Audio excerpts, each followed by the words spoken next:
Industrial revolution. Welcome to study IQ. मेरा नाम है आदेश सिंह। दोस्तों, आज हम एक ऐसे टॉपिक पर चर्चा करेंगे जिसने हम सभी के जीवन को गहराई तक प्रभावित किया है। एक बार हिस्टोरियन हॉब्स बॉम ने कहा था कि आग और लोहे की खोज के बाद यदि किसी चीज ने ह्यूमन सोसाइटी को सबसे ज्यादा प्रभावित किया है तो वो है इंडस्ट्रियल रेवोल्यूशन। यहां हमारे मन में यह सवाल उठना स्वाभाविक है कि आखिर ये इंडस्ट्रियल रेवोल्यूशन है क्या, इसका अर्थ क्या है? तो इसका आंसर है उत्पादन प्रणाली यानी प्रोडक्शन सिस्टम में परिवर्तन को ही इंडस्ट्रियल रेवोल्यूशन के रूप में जाना जाता है। वास्तव में इंडस्ट्रियल रेवोल्यूशन से पहले यूरोप में ही नहीं बल्कि पूरे वर्ल्ड में जरूरत की सभी वस्तुओं का उत्पादन कुटीर उद्योगों यानी हाउस होल्ड इंडस्ट्रीज के द्वारा किया जाता था, जिन्हें आज हम हैंडीक्राफ्ट इंडस्ट्री के रूप में जानते हैं।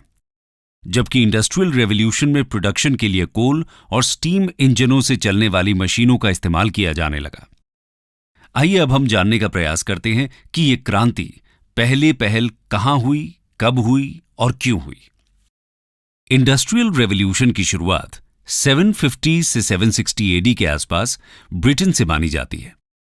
वर्तमान में कुछ विद्वानों का यह भी मानना है कि ब्रिटेन में शुरू हुई इंडस्ट्रियलाइजेशन की यह धारा अभी भी खत्म नहीं हुई है और आज भी फोर्थ इंडस्ट्रियल रेवोल्यूशन के रूप में निरंतर जारी है। यहां मन में ये प्रश्न उठने स्वाभाविक हैं कि इंडस्ट्रियल रेवोल्यूशन सबसे पहले ब्रिटेन में ही क्यों हुआ और इसके प्रभाव क्या रहे। दरअसल ब्रिटेन ही वो देश था जहां इंडस्ट्रियल रेवोल्यूशन के लिए अनुकूल परिस्थितियां मौजूद थीं।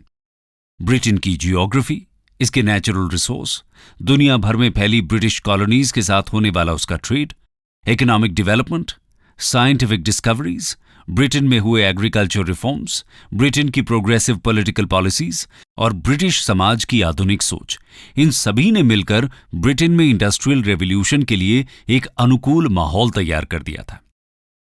दोस्तों, जहां तक इंडस्ट्रियल रेवोल्यूशन के प्रभावों की बात है तो हम देखते हैं कि मानव जीवन का कोई भी हिस्सा इससे प्रभावित हुए बिना नहीं रह सका।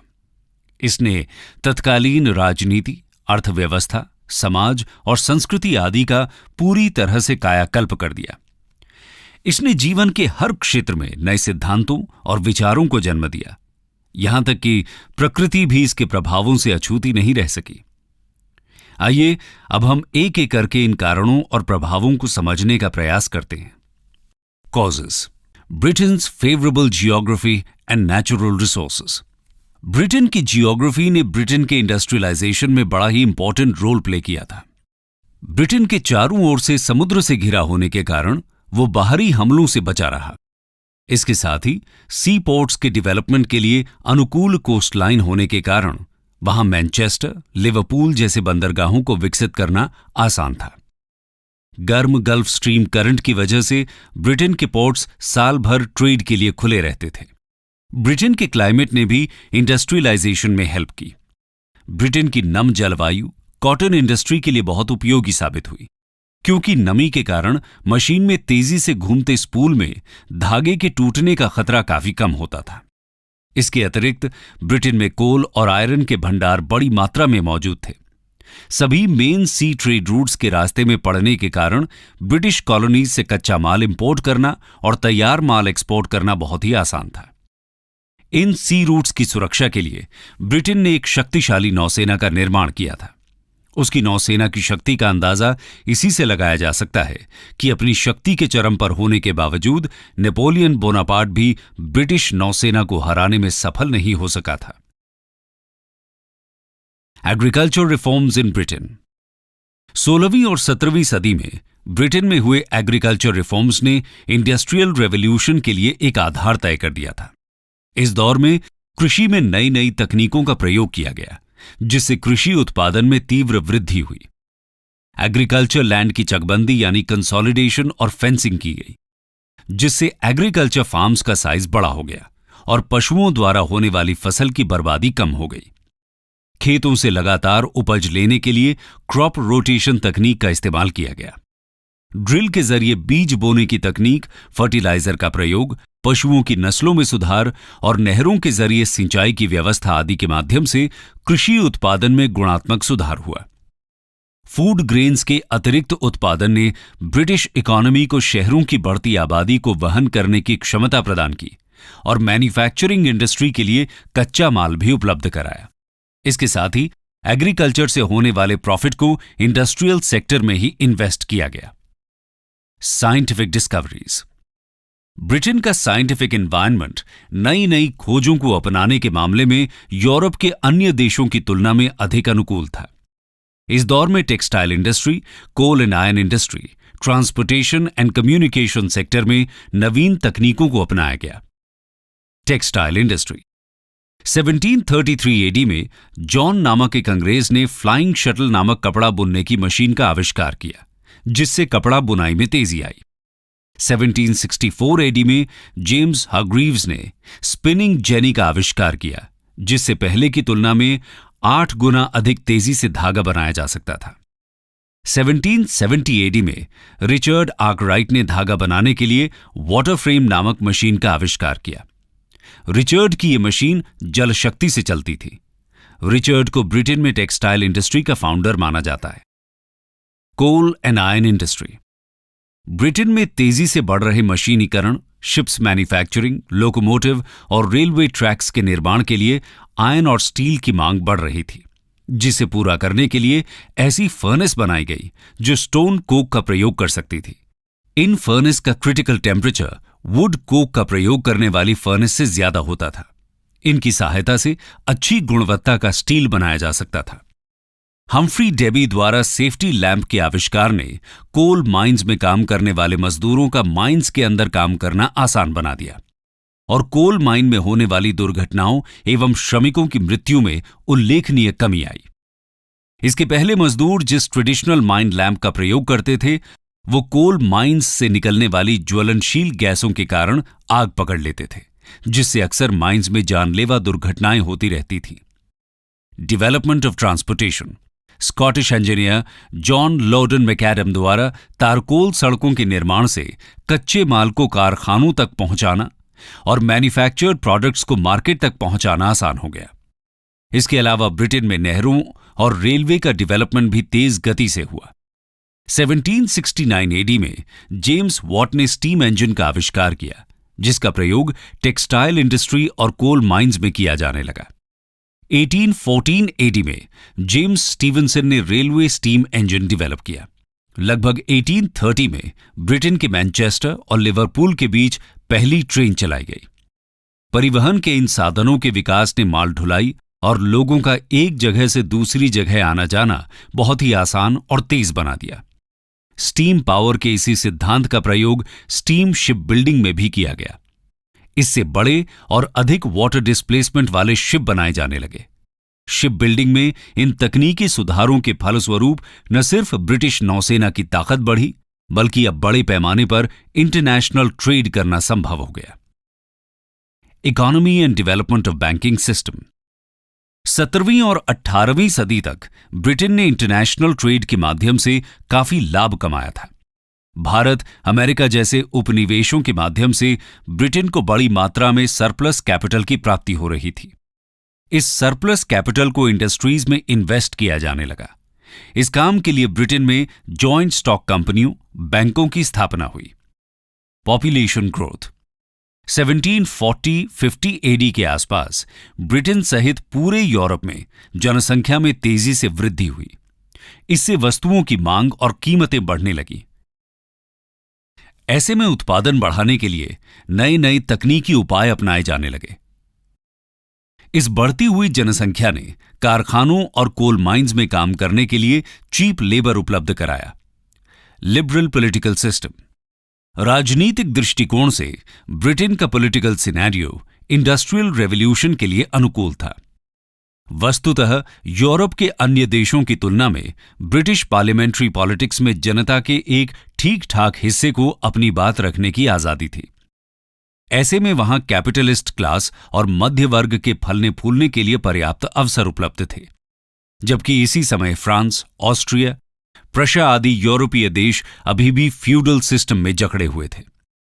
आइए अब हम देखते हैं इंडस्ट्रियल रेवोल्यूशन का इकोनॉमी, सोसाइटी, पॉलिटिक्स और एनवायरनमेंट पर क्या प्रभाव पड़ा। Effects on economy. Industrial revolution से कारखानों और फैक्ट्रियों में गुड्स के प्रोडक्शन में एक्स्ट्रॉर्डिनरी ग्रोथ हुई। मैन्युफैक्चर्ड गुड्स को ब्रिटेन के आंतरिक भागों और फॉरेन मार्केट्स तक पहुंचाने के लिए लॉजिस्टिक्स का बड़े पैमाने पर विकास हुआ। इससे मिलने वाले प्रॉफिट से ब्रिटेन में इंडस्ट्रियल कैपिटलिज्म का डेवलपमेंट हुआ।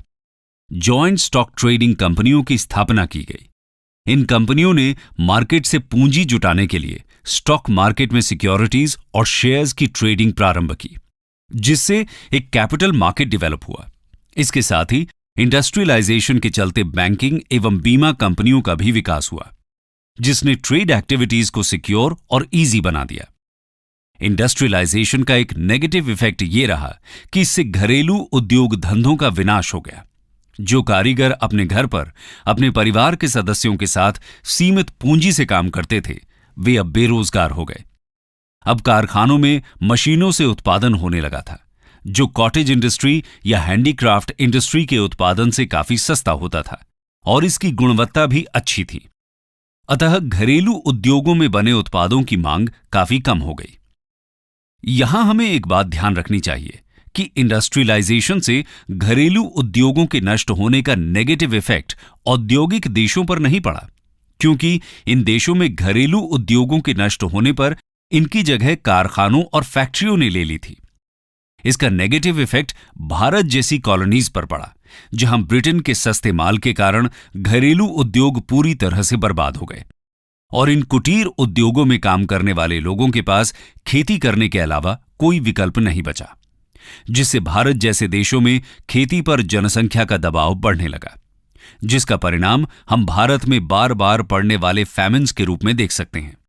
औद्योगिक क्रांति के कारण उत्पादन में स्पेशलाइजेशन को प्रोत्साहन मिला, क्योंकि मशीनों के निर्माण और उन्हें चलाने के लिए एक विशेष प्रकार की स्किल की आवश्यकता थी, जिसके लिए विशेषज्ञ का होना अनिवार्य था। इसलिए यूनिवर्सिटीज में इंजीनियरिंग, इकोनॉमिक्स, कंपनी लॉ और मैनेजमेंट जैसे विषय पढ़ाए जाने लगे।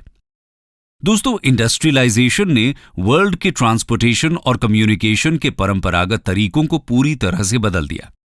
रेलवे, शिप्स और बाद में ऑटोमोबाइल, एयरक्राफ्ट्स ने लोगों का एक जगह से दूसरी जगह आना जाना बहुत आसान बना दिया।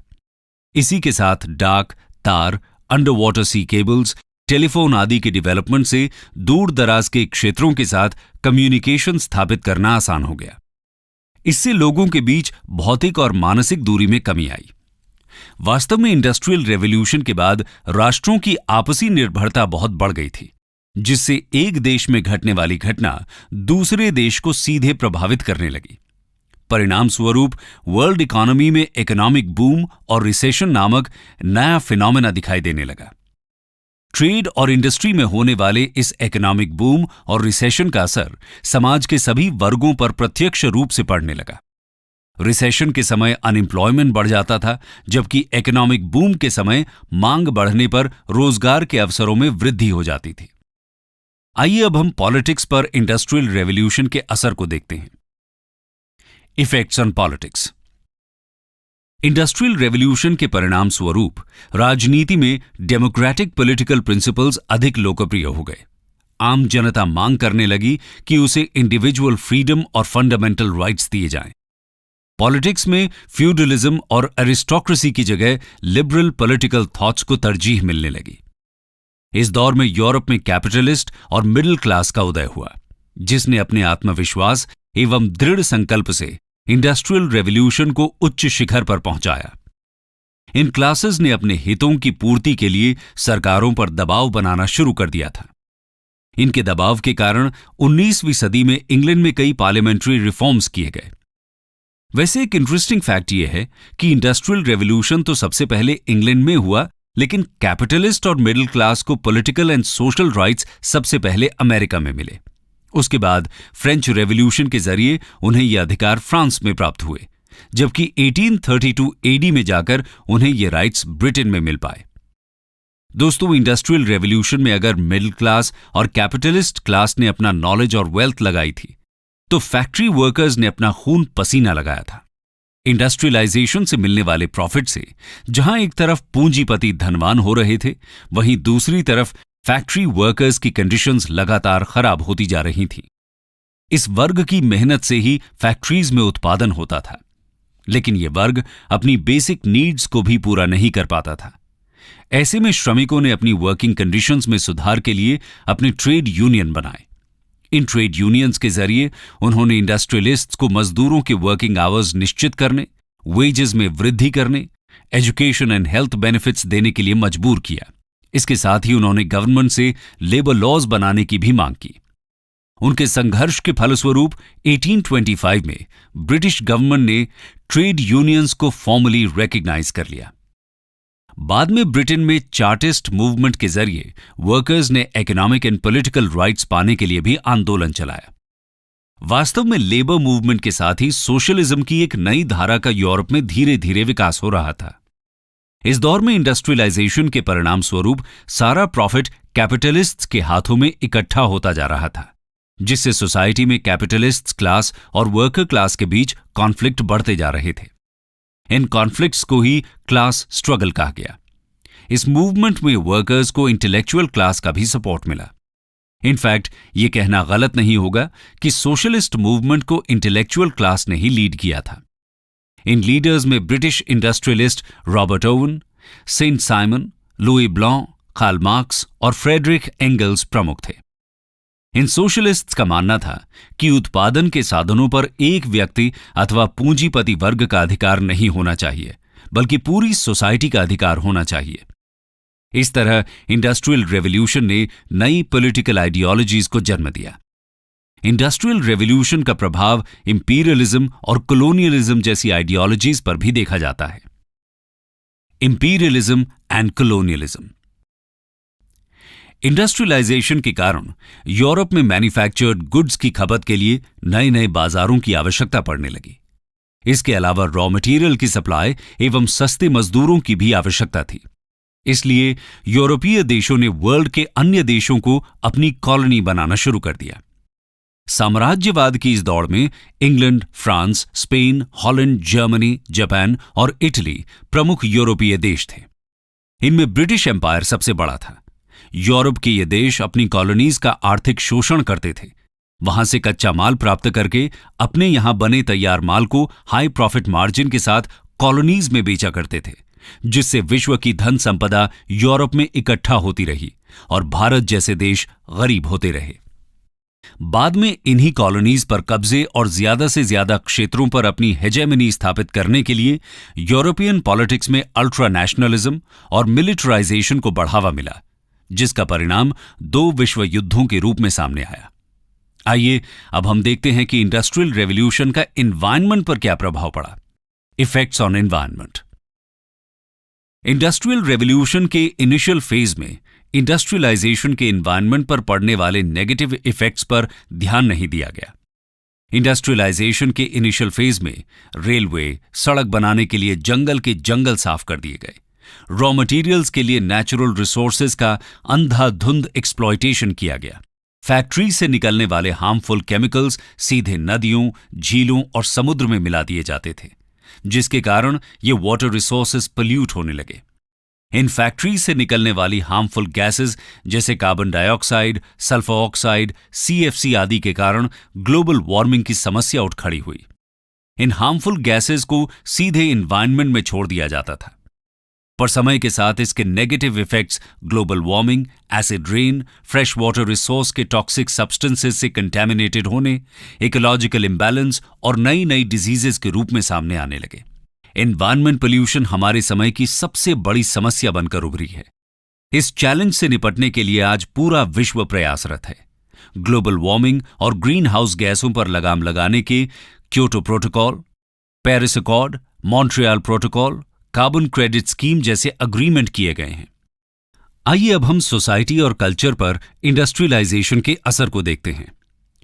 Effects on society and culture. Industrial revolution ने समाज में 3 नए वर्गों को जन्म दिया। पहले वर्ग में कैपिटलिस्ट शामिल थे, जो इकोनॉमी के साथ साथ नेशनल पॉलिटिक्स को भी प्रभावित करने की क्षमता रखते थे।